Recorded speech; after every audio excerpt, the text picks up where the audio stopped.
যে বাংলাদেশে যেন আগামীতে আর মেগা প্রকল্পের নামে মেগা ডাকাতি না হয়। আমরা একটা চক্রের মধ্যে, দুষ্টু চক্রের মধ্যে ঢুকে গিয়েছি। আমাদের এটা থেকে মুক্তি প্রয়োজন।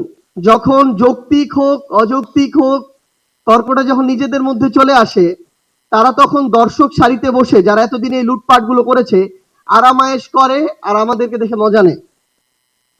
তো আমাদের যেমন সেগুলো সামনে রাখতে হবে, সেই খতিয়ানগুলো সামনে নিয়ে আসতে হবে, পাশাপাশি সেগুলো থেকে শিক্ষাও নিতে হবে। আমরা আহ্বান করব আমাদের জায়গা থেকে, জাতীয় নাগরিক পার্টি এনসিপির পক্ষ থেকে, বর্তমানে সরকারে বিএনপি রয়েছে, তাদের সংখ্যাগরিষ্ঠতা, তাদের পথ সম্পর্কে আমাদেরকে বিব্রত করছে, বাংলাদেশের মানুষকে বিব্রত করছে।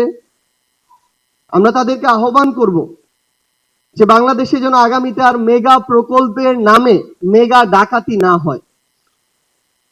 বাংলাদেশে যেন আপনারা কিংবা অন্য যে কেউ ক্ষমতায় টিকে থাকার জন্য কোনো ঠিকাদারকে যেন কোনো ধরনের ক্যাপাসিটি চার্জ দিতে না হয়।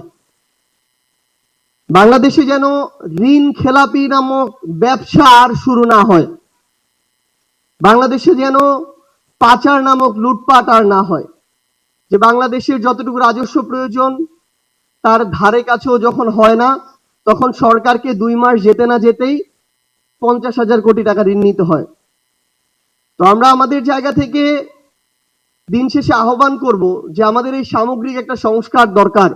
আমরা গ্রামে দেখি 16 থেকে 20 গ্রেডের একটা চাকুরির জন্য, একটা পিয়ন পোস্টের চাকুরির জন্য মানুষ নিজের ভিটা বাড়ি বন্ধক দিয়ে 10-15 লাখ টাকা ঘুষ দিতে রাজি থাকে, কিন্তু একজন পিয়ন তার ওই বেতন দিয়ে কোনোদিন তার সংসার ভালোভাবে চালাইতে পারবে না।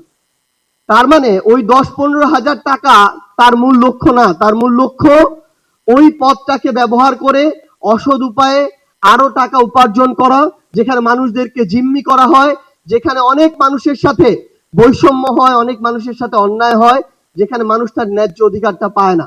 তো সামগ্রিকভাবে আমরা একটা চক্রের মধ্যে, দুষ্টু চক্রের মধ্যে ঢুকে গিয়েছি। আমাদের এটা থেকে মুক্তি প্রয়োজন।